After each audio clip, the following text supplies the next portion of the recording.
मुद्दा तो छपरा में इतना है कि मैं बताना शुरू करूं तो बता नहीं सकता। सबसे पहला मुद्दा आप ही लोग का है। हमारे जितने भी पत्रकार बंधु हैं, सबसे पहला मुद्दा है कि उनको छपरा में कहीं भी बैठने की व्यवस्था नहीं। दूसरा मुद्दा की बात करूं तो आज छात्रों का सबसे बड़ा मुद्दा है। हमारा जेपी यूनिवर्सिटी लगभग ग्रेजुएशन करते हैं तो 3 साल की कोर्स को लगभग 5 साल 6 साल लगा देता है। उसके बाद एक और मुद्दा अभी छपरा का जो जल जमाव की समस्या है, रोड की समस्या है, वो भी एक बहुत ही बड़ी समस्या है। उसके बाद स्वास्थ्य व्यवस्था जो है, यहाँ का अस्पताल देखा जाए तो रेफरल अस्पताल बनकर जिला में रह गया है। छोटी सी भी घटना होती है तो उसको रेफर कर दिया जाता है। उसके बाद मैं कहूँ तो किसानों की समस्या बहुत बड़ी समस्या है। केवल कहने का मुआवजा है, लेकिन ज़मीनी स्तर पर देखा जाए तो मुआवजा नहीं मिल पाता है।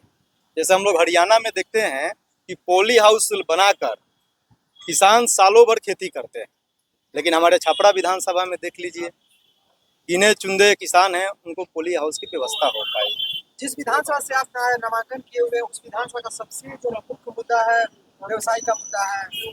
तमाम जगह जल जमाव की स्थिति हर समय, अभी फिलहाल में छपरा कुआं बन गया था, उसमें क्या कहना चाहिए? देखिए, इस पे तो मैं ज़्यादा कुछ नहीं कहूँगा, क्योंकि यहाँ के प्रतिनिधि जब कहते हैं कि सिस्टम ही भ्रष्ट है, तो अगर सिस्टम भ्रष्ट है तो जनता आपको चुन कर भेजती है उस सिस्टम को सुधारने के लिए। मैं छपरा के जनताओं से आग्रह करता हूं कि अगर मुझे मौका मिलता है तो मैं दिखाऊंगा कि किस प्रकार से सिस्टम को सुधारा जाता है।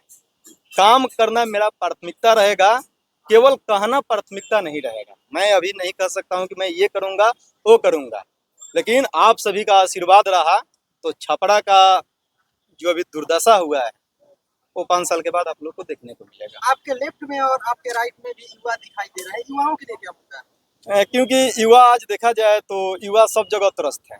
आज इतने युवा हमारे साथ हैं तो समझिए कि सब 30 के आसपास है। अगर यहाँ रोजगार की व्यवस्था रहती, जिला में अगर देख लिया जाए कोई भी फैक्ट्री उस प्रकार की नहीं है कि हमारे जो भी मित्र बंधु भाई आए हैं आज रोजगार में हो रहे हैं।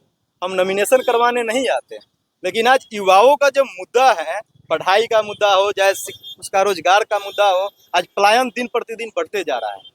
उसको रोकने के लिए हमारे सब युवा साथ आए हैं और इस विधानसभा में जितने भी हमारे युवा साथी हैं, इस विधानसभा के साथ साथ 200 विधानसभा के युवाओं को जो भी उनकी समस्या होगी उस समस्या को दूर करने का प्रयास करें। जन समर्थन कैसे मिल रहा है? क्षेत्र में जा रहे हैं आप क्या? जन समर्थन तो बहुत अच्छा है। मैं भारत स्काउट और गाइड में रहा हूँ, एनसीसी में भी सी सर्टिफिकेट हूँ, एनएसएस में भी राष्ट्रीय स्तर का कैंप किया हूँ, एनवाईके का भी प्रतिनिधित्व किया हूँ और विद्यार्थी परिषद का मैं पूर्व संगठन मंत्री रहा हूँ, राष्ट्रीय स्वयंसेवक का स्वयंसेवक हूँ, विश्व हिंदू परिषद बजरंग दल का कार्यकर्ता हूँ।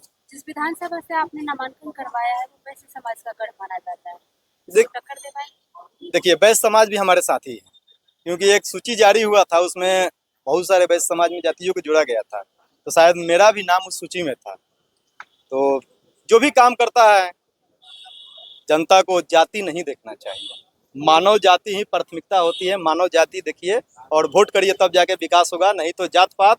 सर्वपल्ली राधा कृष्णन जी का बात मुझे याद आता है कि वो कहे थे कि कभी भी राजनीति में भाई भतीजावाद नहीं आना चाहिए, लेकिन आज भाई भतीजावाद के कारण ही आज दुर्दशा हुआ है।